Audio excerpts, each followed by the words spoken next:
Es como si alguien desconectara el enchufe de repente, como si accionara el interruptor general. Imagina que estás en una feria y de repente oyes un eco. Se apagan todas las luces, la música se distorsiona y el carrusel deja de girar.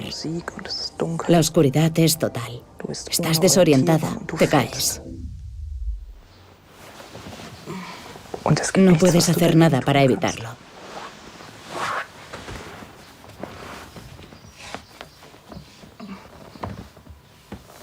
Llevo 8 años gravemente enferma.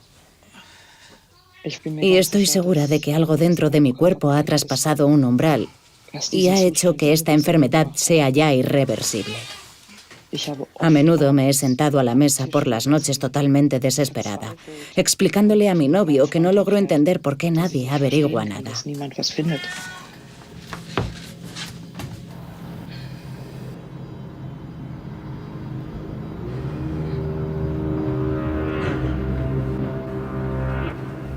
En los días malos, ni siquiera soy capaz de levantarme de la cama. Sé que mis piernas deberían reaccionar, no hay parálisis, pero no puedo reunir la energía necesaria para sacar las piernas de la cama. Me falta el aire, porque no tengo fuerza para expandir los pulmones. Ni siquiera puedo completar una frase sin respirar profundamente para poder seguir hablando y terminar lo que estoy diciendo.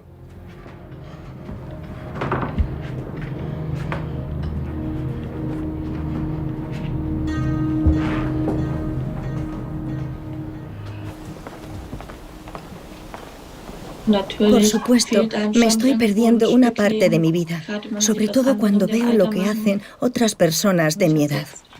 Por suerte, no estoy demasiado afectada todavía, pero hay días en los que me siento fatal. Tengo que tumbarme en la cama y apenas puedo moverme. Me duele todo el cuerpo. Entonces me invade el miedo y temo que en el futuro esto se convierta en algo permanente. Eileen Brown, Ralph Lipke y Sonia Cole son 3 de las más de 100 personas afectadas que han respondido a nuestro llamamiento a través de la Sociedad Alemana de Encefalomielitis Miálgica, síndrome de fatiga crónica. Los 3 estaban dispuestos a hablarnos de su enfermedad. Fue entonces cuando empezamos a sospechar lo grande que debe ser la desesperación y el sufrimiento de estas personas.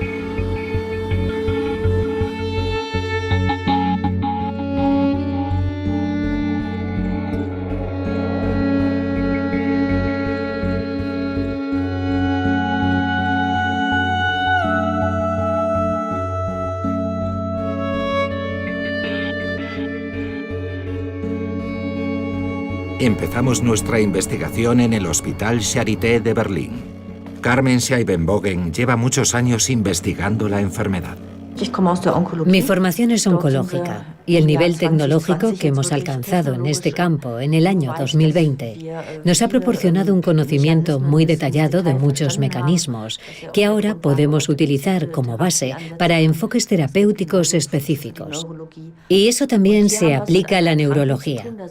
Pero en este caso estamos lidiando con una enfermedad sobre la que nuestros conocimientos siguen siendo los mismos que hace 30 o 40 años. Además, el número de científicos que investigan esta enfermedad en todo el mundo es muy reducido en relación a la incidencia de la misma. En el mundo hay entre 17 y 24 millones de personas que sufren encefalomielitis miálgica, síndrome de fatiga crónica. En Alemania 300.000 personas y en Francia unas 250.000. Las mujeres se ven afectadas con mayor frecuencia que los hombres. Los científicos creen que como máximo han sido diagnosticadas la mitad de las personas que la padecen. El sentimiento más fuerte que tengo es de decepción. Nunca habría imaginado que me pudieran dejar tan sola con esta enfermedad. No solo hay una falta de interés, sino también de comprensión. Y cuando hablas con los políticos siempre piensan que eres un caso aislado. Pero no lo eres. Y lo peor de todo es que poco a poco vas desapareciendo de la vida. Recuerdo que en 2018 mis vecinos pensaban que me había mudado.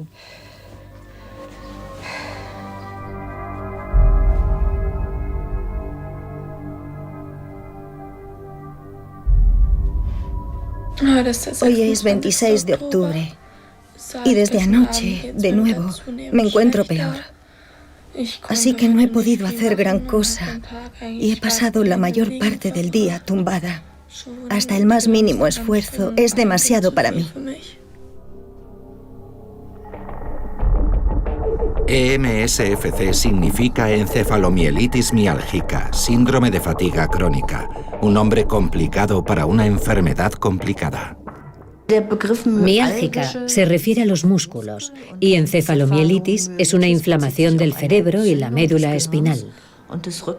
El término es bastante desafortunado, porque en la mayoría de los pacientes no hay evidencia de inflamación en el sentido clásico. En el año 2015, por fin se intentó dar a la enfermedad un nombre más apropiado: enfermedad sistémica por intolerancia al esfuerzo. Por supuesto, el nombre es bastante engorroso, pero al menos describe el problema central mucho mejor, porque lo que caracteriza a esta enfermedad es el hecho de que los enfermos tienen reservas muy bajas de energía y no pueden tolerar el esfuerzo.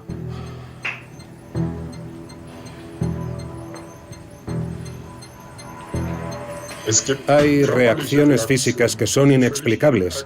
Te duelen tanto los huesos que no eres capaz de levantarte por la mañana. Igual que ocurre con la gripe, te sientes débil, tienes fiebre y te duelen los músculos.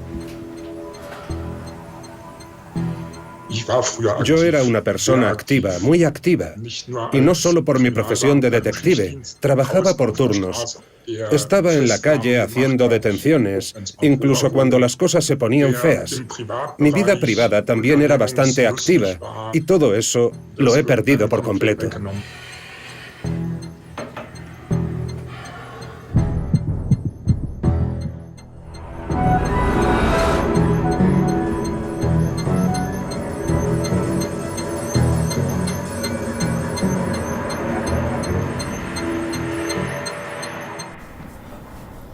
Hace 2 años y medio, Aileen contrajo fiebre glandular. Desde entonces no ha podido volver a la normalidad y solo consigue asistir al colegio en contadas ocasiones. Sus padres están desconcertados con lo que le ocurre a su hija. Siempre estaba de marcha en bares y discotecas con sus amigos.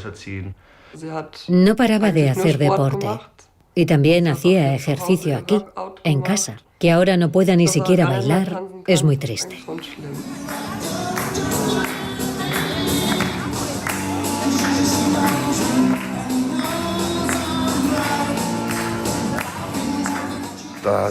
Como padre te sientes impotente, porque desconocemos la causa de la enfermedad y no podemos hacer nada para ayudarla.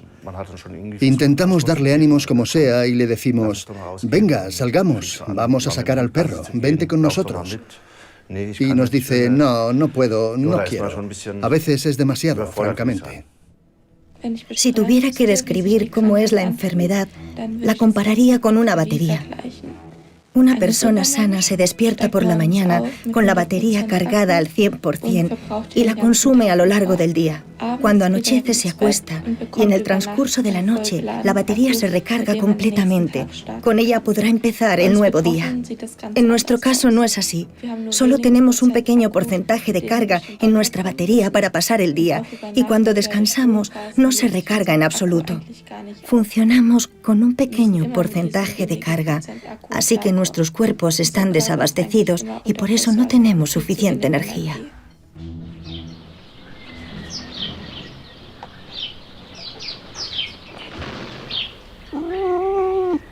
Sonia Cole, antigua diseñadora de comunicación, también tuvo fiebre glandular y se recuperó.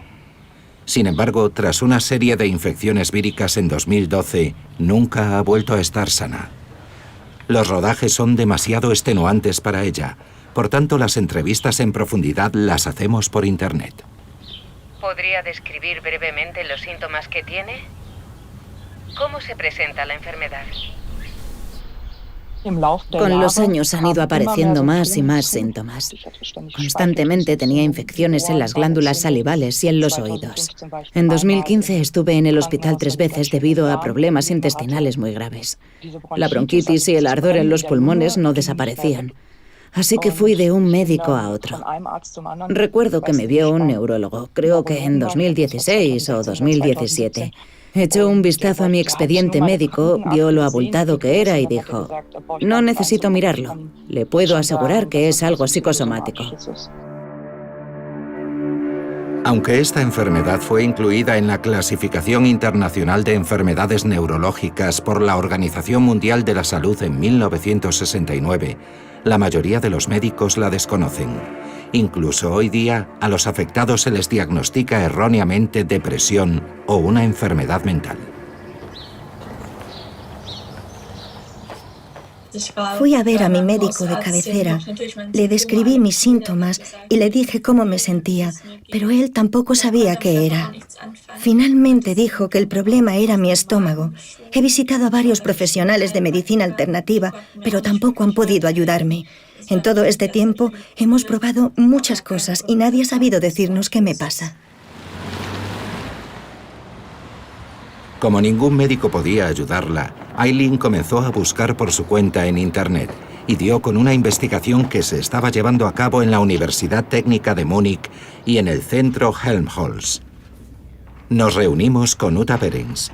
Esta científica dirigió un estudio a gran escala en el centro sobre la fiebre glandular y se topó con jóvenes que no se recuperaron del todo tras la infección y desarrollaron encefalomielitis miálgica, síndrome de fatiga crónica. Apenas hay científicos en el mundo que investiguen esta patología en niños y adolescentes. En Alemania ella es la primera. El desencadenante más característico es, en efecto, la infección o las infecciones con diversos patógenos. Principalmente se trata de patógenos virales, por ejemplo, el virus de Epstein-Barr o el virus SARS-CoV-2, pero también de enterovirus. Hay descripciones de causas bacterianas en esos casos aislados. En algunos de ellos se han descrito como desencadenantes un accidente o una operación. Sin embargo, estos casos no se comprenden tan bien como, digamos, los desencadenados por infecciones en personas con una salud óptima, que luego se manifiestan con reacciones inmunitarias excesivas. Más del 90% de las personas se infecta con el virus de Epstein-Barr a lo largo de su vida. La infección se suele producir en la primera infancia y transcurre casi siempre sin síntomas. Para la mayoría no tiene más consecuencias. Particularmente en adolescentes y en adultos jóvenes se puede manifestar una nueva infección, como fiebre glandular de Pfeiffer. Los síntomas son temperatura alta, cansancio, irritación de garganta e inflamación de los ganglios linfáticos. En general, la enfermedad se cura sin problemas, pero algunos enfermos presentan complicaciones que ponen en peligro su vida, como enfermedades respiratorias, lesiones en el bazo, deficiencia de células sanguíneas o enfermedades de larga duración como la EMSFC. Se estima que en Alemania la sufren 40.000 niños y adolescentes. Diagnosticarla es complicado. No existen características biológicas que permitan calibrar la enfermedad de manera objetiva. Por tanto, para encontrar la causa del agotamiento y el dolor permanente de Eileen, primero hay que descartar otras afecciones. Los criterios del consenso canadiense establecidos internacionalmente para la EMSFC ayudan a los médicos a efectuar un diagnóstico. Estos describen síntomas neurológicos y cognitivos, trastornos inmunológicos, dolores musculares y articulares, dolores de cabeza y disfunción del sueño. El síntoma más claro para distinguirla de otras afecciones de SFC es el malestar post-esfuerzo. Tras un esfuerzo físico o mental, todo el conjunto de síntomas empeora, lo que lleva a quienes la padecen a experimentar el llamado colapso. Hallo. Hallo. Kommen Sie mit rein? 9 meses después de sufrir fiebre glandular, Eileen por fin recibió un diagnóstico claro por parte de la doctora Uta Behrens en Múnich: encefalomielitis miálgica, síndrome de fatiga crónica. Entonces ese nombre no significaba nada para mí, pero al menos tenía una explicación. Sabía que había algo, no era simplemente mi imaginación, y en aquel momento fue un alivio. A pesar de lo complicado que es, me permitió afrontarlo mejor. Pero, ¿qué ocurre después del diagnóstico? Todavía no hay medicamentos ni terapias para contrarrestar las causas de la enfermedad. El tratamiento estándar se basa en aliviar los síntomas. Además del tratamiento orientado enteramente a paliar los síntomas y que incluye medidas de apoyo a la circulación sanguínea, recomendamos a los pacientes técnicas de relajación y les enseñamos a gestionar sus reservas de energía de manera óptima, para que no hagan esfuerzos excesivos, pero sí cierto ejercicio, como pequeños paseos diarios siempre que sea posible, para que no pierdan por completo su forma física. Mientras tanto, Eileen participa en un estudio a gran escala realizado por Uta Behrens y su equipo, que investigan el curso de la enfermedad en pacientes con encefalomielitis miálgica, síndrome de fatiga crónica. Le toman el pulso, comprueban su presión arterial con regularidad y le hacen análisis de sangre. En la llamada prueba de pie, se miden los cambios en la circulación sanguínea. Le piden que se mantenga erguida y apoye la cabeza en la pared. Pero se siente algo mareada, así que le indican que vuelva a echarse.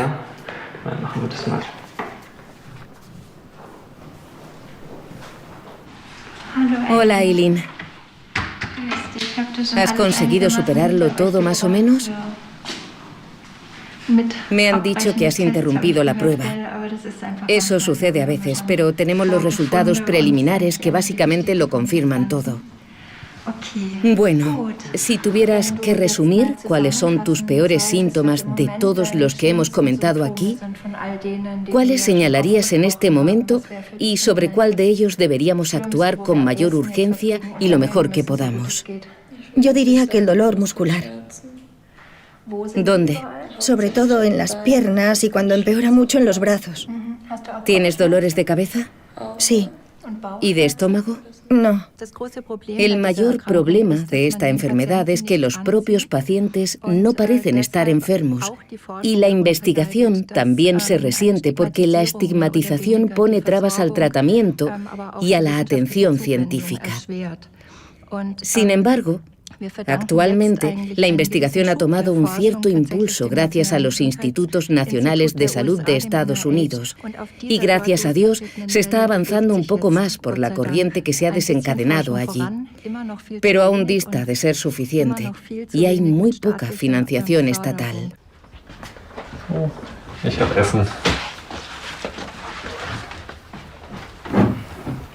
En Alemania, la mayoría de los enfermos dependen de la atención de familiares o amigos. Incluso hoy en día, las compañías de seguros médicos no reconocen la encefalomielitis miálgica, síndrome de fatiga crónica, por lo que apenas cubren ningún gasto. Así que los afectados se ven obligados a emplear el método de prueba y error. La verdad es que había probado de todo. Absolutamente de todo. Porque estaba completamente desesperada. Entonces, tomé un medicamento no indicado. Es decir, un medicamento para una enfermedad diferente. Y experimenté lo que ahora sé que fue un colapso. Así que empecé a investigar sobre ese fármaco y descubrí una enfermedad de la que nunca había oído hablar. Encefalomielitis miálgica. Y pensé, ese es exactamente mi caso. Cuando encontró esa información me dijo, mira esto, estas personas sienten lo mismo que yo. Y me lo envió. Lo recuerdo perfectamente. Aquel texto era tan aterrador que me vi obligado a salir varias veces mientras lo leía. Tuve que salir de mi oficina. Lo siento. No esperaba que me sucediera esto. Hagamos un descanso.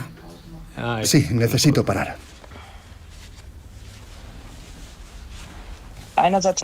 Por un lado, me sentí aliviada cuando lo leí y reconocí que coincidía al 100% con mi enfermedad. Pero por otro lado, me di cuenta de que después de haber estado 6 años luchando contra ello, probablemente pasaría mucho tiempo antes de poder recuperarme. Y fui consciente de que tampoco estaba claro si llegaría a mejorar.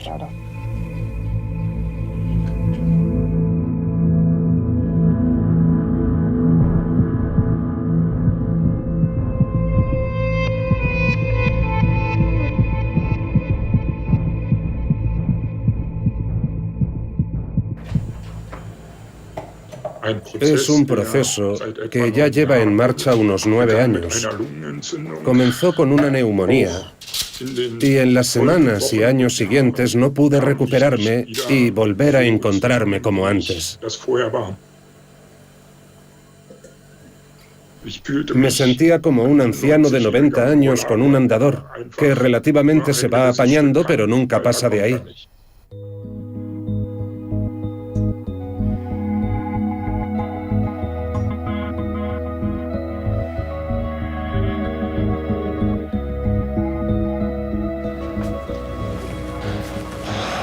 Durante 2 años y medio, Ralf Lipke fue de médico en médico, hasta que su cardiólogo le habló del centro de Carmen Scheibenbogen, en el Hospital Charité. En 2016 le diagnosticaron encefalomielitis miálgica, síndrome de fatiga crónica. Hola, señor Lipke. Venga conmigo, por favor. Siéntese. Gracias.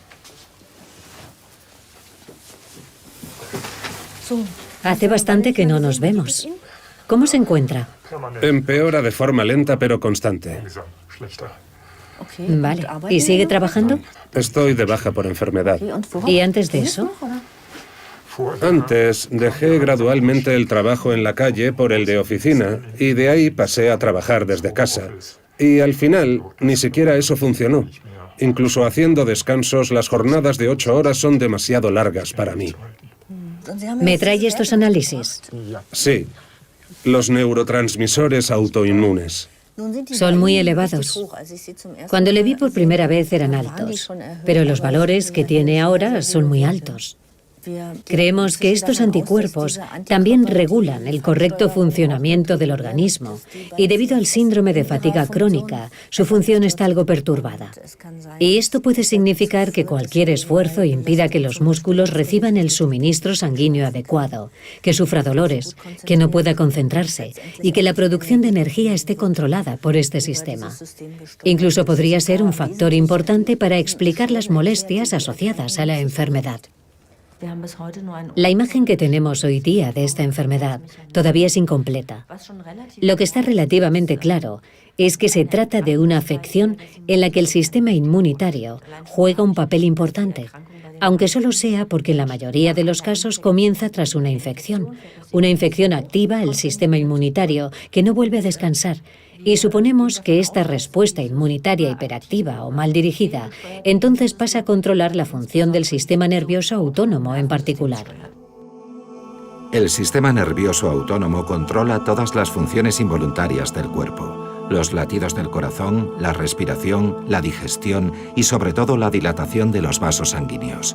Si en caso de esfuerzo la sangre no puede fluir libremente, se producen dolores musculares y lapsos de concentración, porque no hay suficiente oxígeno para producir la energía necesaria. El denominado receptor beta-2 es importante para regular el flujo sanguíneo. Está en los vasos sanguíneos de los músculos y lo controla la adrenalina, que se libera durante el esfuerzo físico, y los anticuerpos. En las personas sanas, los vasos sanguíneos se dilatan para aumentar el suministro de oxígeno a los músculos. El equipo del Charité ha descubierto que la función de los anticuerpos en estos enfermos está alterada. El músculo no recibe bastante oxígeno. Ahora van a examinar anticuerpos de Ralf. Sabemos que el paciente tiene anticuerpos contra el receptor beta-2. Lo que queremos averiguar es de qué parte de ese receptor. Así que hemos dividido el receptor en 15 pequeños fragmentos y pegamos cada uno de ellos en una perlita diferente. Cada una de las perlas brilla de una forma ligeramente distinta y eso nos permite ver que un paciente reacciona más a la parte delantera y otro a la central. Luego lo comparamos con el patrón de reacción en personas sanas. Esto nos ayudará a comprender mejor el mecanismo de activación del receptor alterado. Lo ideal sería ver una diferencia clara y poder utilizarlo también como prueba diagnóstica. Pero mientras no exista tal prueba, la intolerancia al esfuerzo y la regeneración muscular en los enfermos de EMSFC se mide con la fuerza de agarre de la mano. Aquí tiene. Comience. 1, 2, 3, pare. Comience. 1, 2, 3, pare. Ya desde el comienzo, una persona sana puede ejercer mucha más fuerza que uno de estos enfermos. Sin embargo, si se repite la prueba al cabo de una hora, la persona sana consigue el mismo resultado, mientras que la enferma ya no podrá alcanzar su nivel de energía inicial. Cansado, ¿verdad? Sí, no puedo más. Ya me imagino. Es agotador, ¿verdad? Aunque esté sentado, es como practicar un deporte de élite. Vamos a echar un vistazo, señor Lipke. Bueno, en realidad no está tan mal. En cuanto a su fuerza, se mantiene usted en el rango inferior de lo que consideraríamos normal en un hombre de su edad. Pero veo algo muy llamativo. Fíjese, aquí baja bastante. Después de 10 repeticiones, consigue 10 kilos menos de fuerza que al principio. Es sorprendente porque... Me falta resistencia. Así es. Eso no le sucedería a un hombre sano. Su fuerza sería casi la misma en las 10 repeticiones. En su caso se trata de una manifestación de la enfermedad, pero tengo que decir que es usted uno de los pacientes más sanos que tenemos con esta enfermedad. Eso está bien, pero yo ya tengo bastante. En 2016, la enfermedad me empezó a afectar gravemente. Por entonces aún estaba casado con una mujer que era enfermera y estaba acostumbrada a lidiar con enfermedades, pero no pudo soportar esta. Ahora estoy divorciado. Esta enfermedad afecta a todas las áreas de tu vida.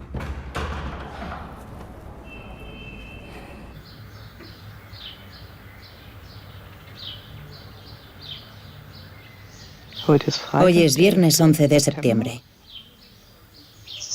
Y esto es lo que se ve desde aquí en un día normal. Ahora van a poder comprobar cómo lo veo yo a través de mis gafas de sol.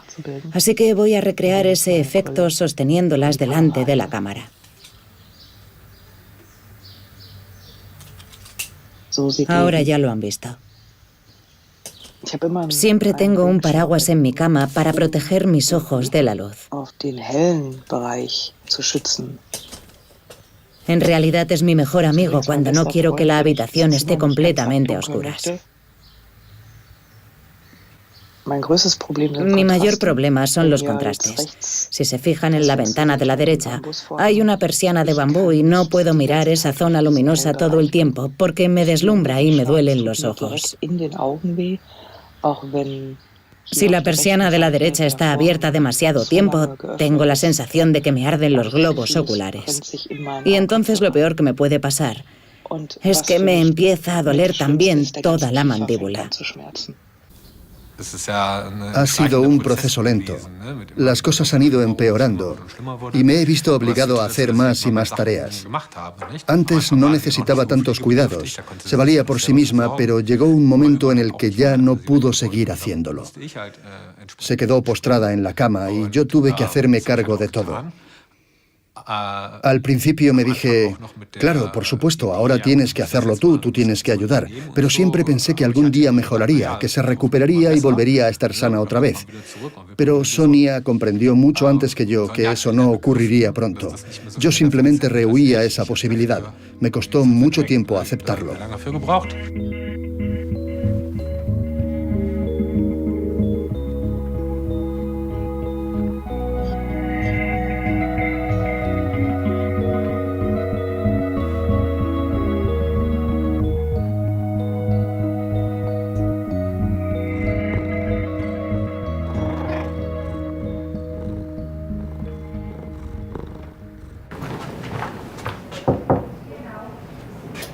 La sangre que han extraído a Eileen se utilizará para investigaciones ulteriores.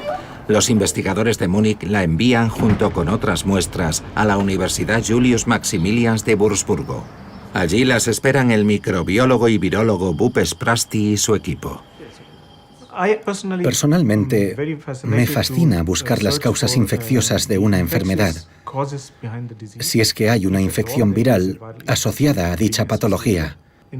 Y si descubrimos esa asociación con el virus, podremos probar a nivel molecular cómo ese virus causa la enfermedad. Eso supondría un gran avance en este campo. Y si podemos demostrar que los virus son los responsables de esta enfermedad, entonces a largo plazo encontraremos una cura o podremos interferir en su proceso de desarrollo.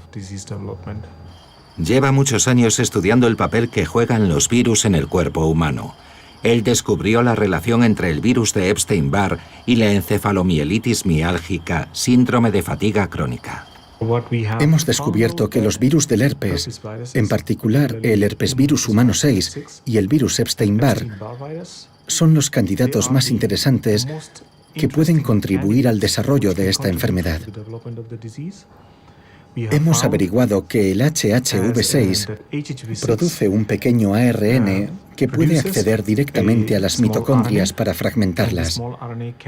Se sabe que en la infección por enterovirus bovino también se fragmentan las mitocondrias, así que creemos que esa fragmentación inducida por virus es uno de los pasos más importantes en el desarrollo de la EMSFC.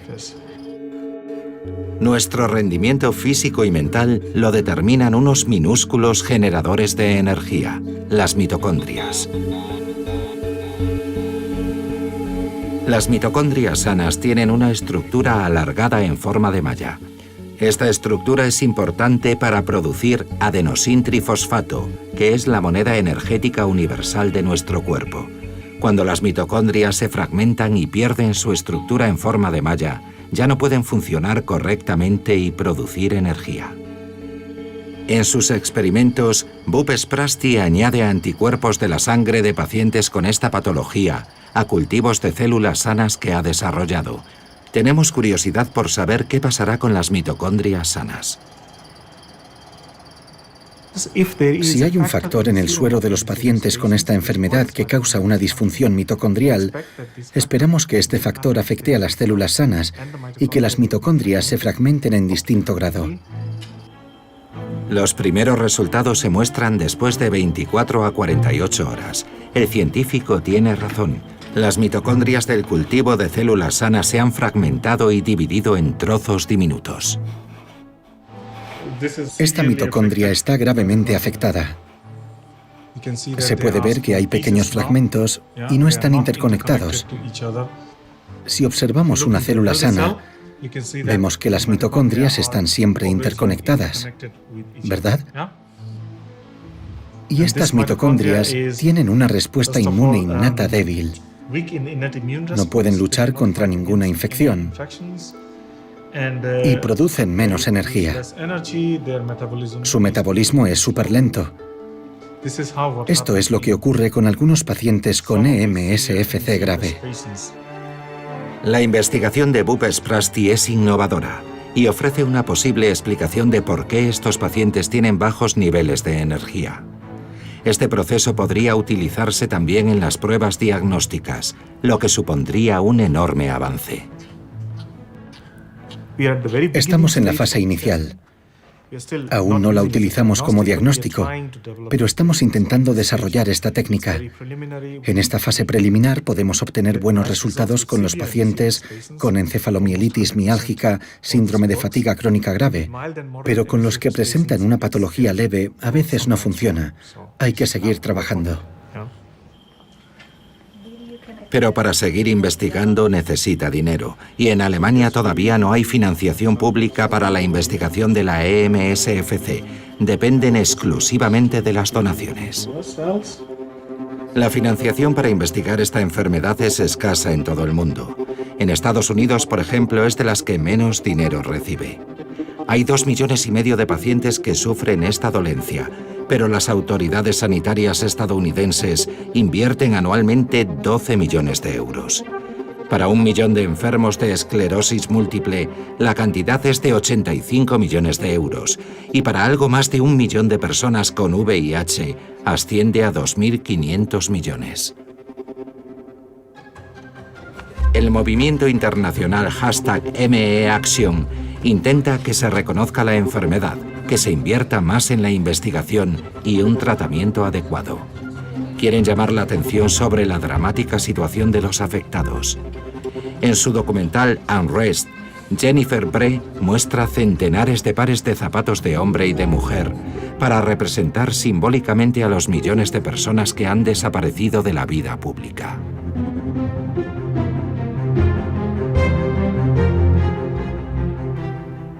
En cuanto vi el documental pensé, tengo que hacer algo así. Hay que hacer algo. Tenemos que arrancar esto de raíz como sea. Así que con muy poca infraestructura, tal vez 10 personas, lanzamos millones de desaparecidos a Alemania. Y luego planificamos y realizamos las primeras actividades. La situación asistencial en Alemania para los enfermos de EMSFC es catastrófica. No tienen acceso a tratamiento, deben librar batallas legales para cada pequeño paso, como conseguir una silla de ruedas, e incluso se les estigmatiza y discrimina. ¡Millones de desaparecidos! ¡Reconocimiento! ¡Millones de desaparecidos! ¡Tratamiento! ¡Millones de desaparecidos! ¡Investigación!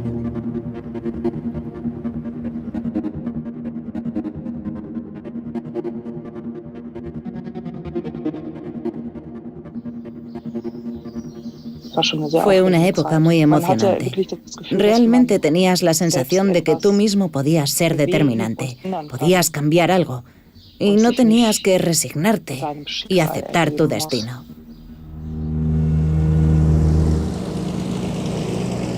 En Noruega hay al menos 15.000 personas con encefalomielitis miálgica, síndrome de fatiga crónica. El equipo de investigación noruego, dirigido por Stein Fluga y Olaf Mela, de la Universidad de Bergen, lleva mucho tiempo buscando un medicamento que ayude a estos pacientes. Por casualidad, hace unos años dieron con el rituximab. Lo querían utilizar para tratar a un paciente con cáncer que también padecía EMSFC. Después de observar al menos a 8 pacientes y de que cada uno de ellos nos hablara de un efecto de la enfermedad, decidimos investigar. Nuestra hipótesis, desde el principio, ha sido que esta patología podría ser una variante de una enfermedad autoinmune que afecta a los autoanticuerpos y a los linfocitos B. Y por ese motivo decidimos seguir con las observaciones. Los linfocitos B son células inmunitarias de nuestro organismo que producen anticuerpos contra virus y bacterias para destruirlos. Desafortunadamente, este proceso a veces falla y los linfocitos B producen anticuerpos que no funcionan correctamente o atacan al propio organismo. Esto ocurre en muchas enfermedades autoinmunes, como el lupus o la miastenia grave. Los científicos creen que la encefalomielitis miálgica, síndrome de fatiga crónica, también es una enfermedad autoinmune de ese tipo.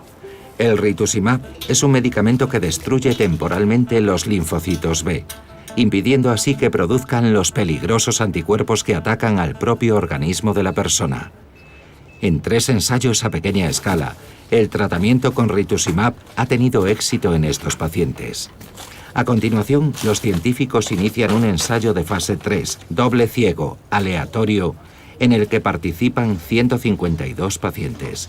En todo el mundo, enfermos y familiares esperan que este medicamento los salve.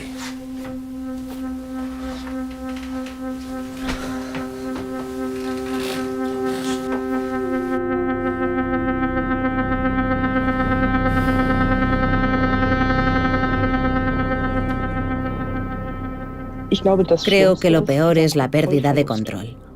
Y cuanto más luchas y combates contra ello, más se deteriora tu salud. Es como estar en arenas movedizas.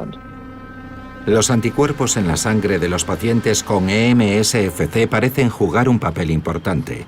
Uta Berens y su equipo también quieren descubrir si se puede reconocer el curso de la enfermedad mediante estos anticuerpos y si es posible hallar un marcador en la sangre que simplifique el diagnóstico de la enfermedad. La pregunta que nos hacemos aquí es si este paciente con EMSFC se ha infectado en algún momento con el virus de Epstein-Barr, porque si ese es el caso, deberían aparecer puntos verdes. Este punto verde también se ve en algunas pruebas diagnósticas convencionales, y si su firma característica que vemos aquí tiene algo que ver con la patología, solo podremos afirmarlo tras examinar a un número muy elevado de pacientes.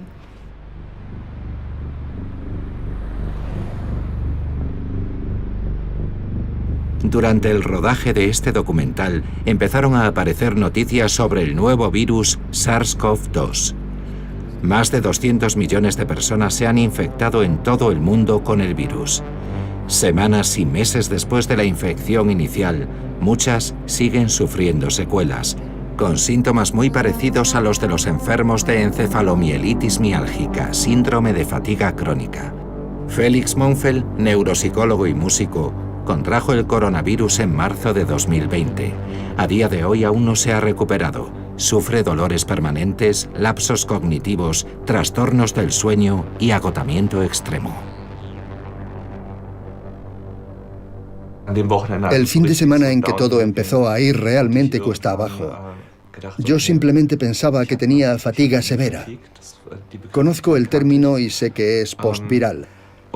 Así que busqué en Google fatiga postviral sin saber que también se usa como sinónimo de la encefalomielitis miálgica, síndrome de fatiga crónica.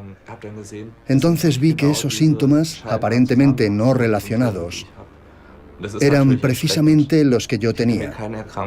Y por supuesto aquello me asustó mucho. Nunca habría imaginado que existiera una enfermedad tan desalentadora, que la vives como si realmente ya no existieras. Te despiertas y piensas, ¿qué síntomas voy a tener hoy? Sí, es como recibir una especie de regalo. Vaya, hoy es este y este a lo mejor permanece durante 3 días. Y entonces piensas, hoy el dolor de cabeza es más suave, pero de repente aparece otro síntoma diferente.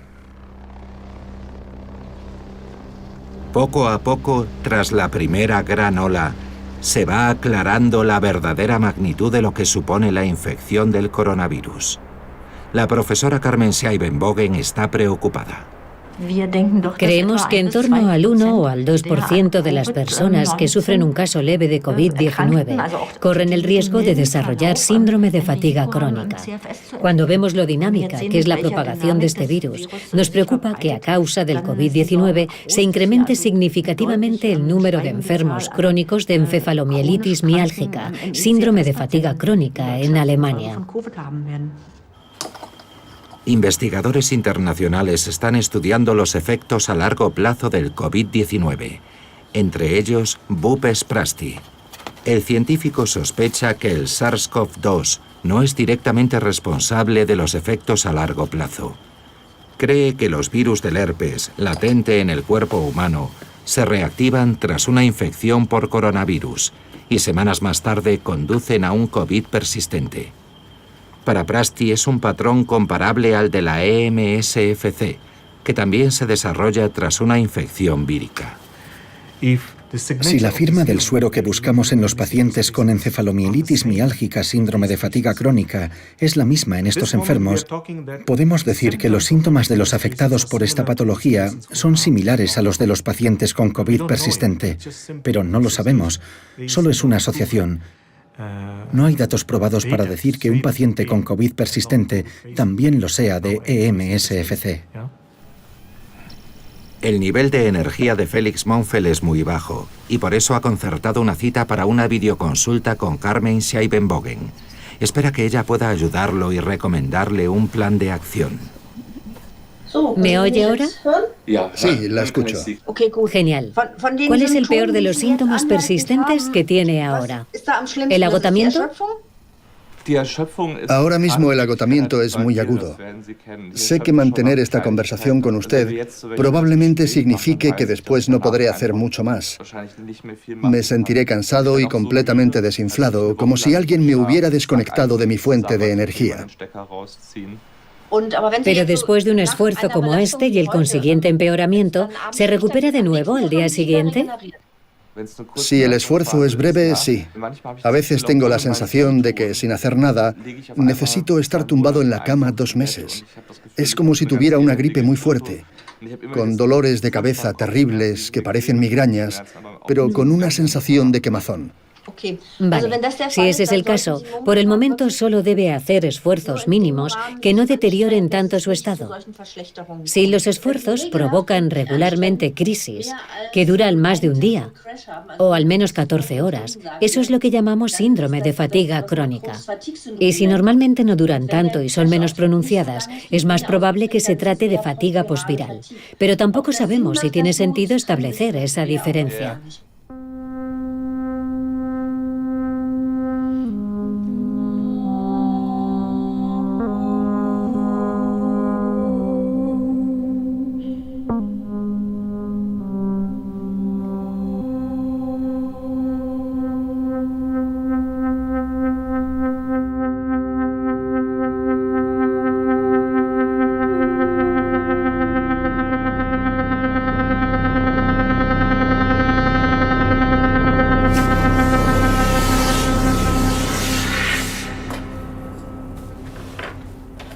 He dejado el colegio y he decidido cambiar a un curso a distancia. Puedo hacerlo desde casa, ya que el colegio no me dio suficiente apoyo con mi enfermedad. Tendría que asistir a clase con total normalidad, pero para mí eso no es posible. Desde que hago todo desde casa con este curso a distancia, me siento bastante mejor. Tras la consulta, la mayoría de las familias salen de aquí con una chispa de esperanza. Nos gustaría poder conocer a los pacientes mucho antes, que el cuadro clínico de la enfermedad fuera más conocido, que a los enfermos que no se hayan recuperado 3 meses después de una infección y presenten estos síntomas, les aconsejaran acudir a un especialista y comenzar un tratamiento orientado a esos síntomas. De este modo, a largo plazo, veríamos menos pacientes en tan mal estado. Millones de pacientes de todo el mundo esperaban que su salvación viniera de Noruega.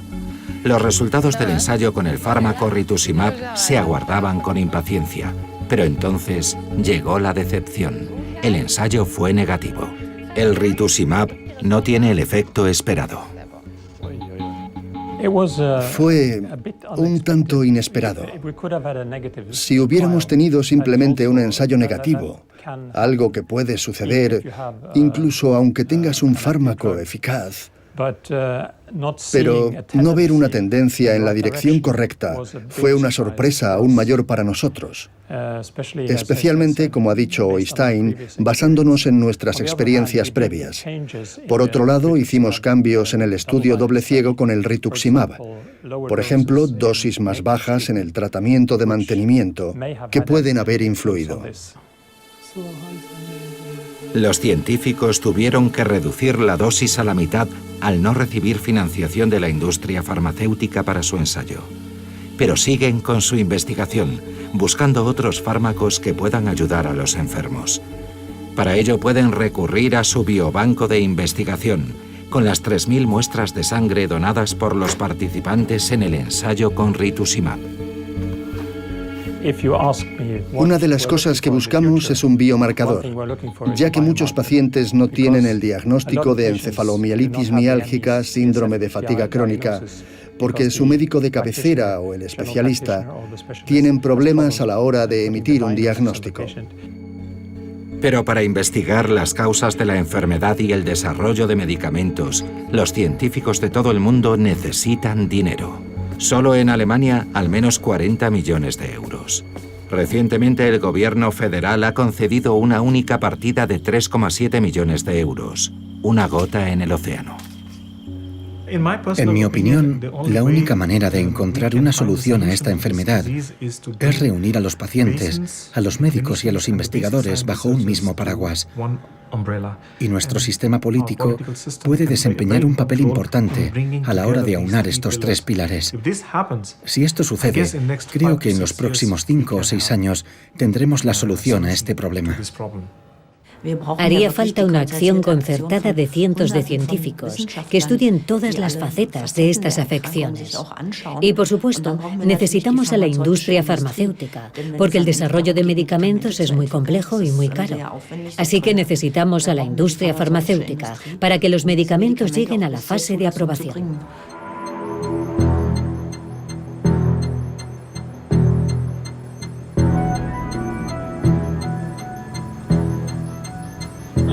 También he pasado por fases de pensamientos suicidas. Por supuesto que sí. ¿Le gustaría llevar una vida así, sin perspectivas de mejoría? Incluso aunque se anunciaran ahora programas de investigación masivos, no me afectaría. Eso lo sé. Pero hasta entonces intentaré cualquier cosa. No voy a dejar que esto me arrastre. Si la enfermedad quiere pelear conmigo, le plantaré cara.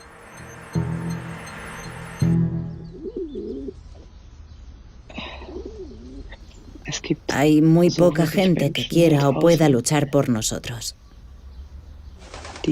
Por consiguiente, es mucha la presión que recae sobre nuestros hombros.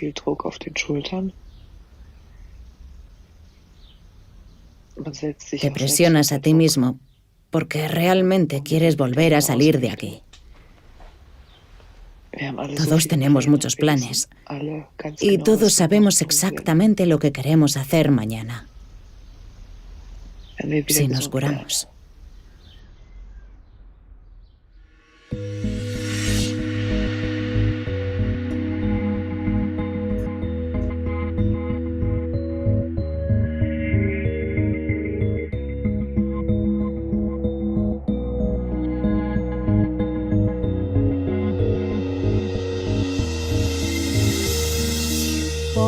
Walking in silence, drifting in grief, through streets of darkness, seeking a dream.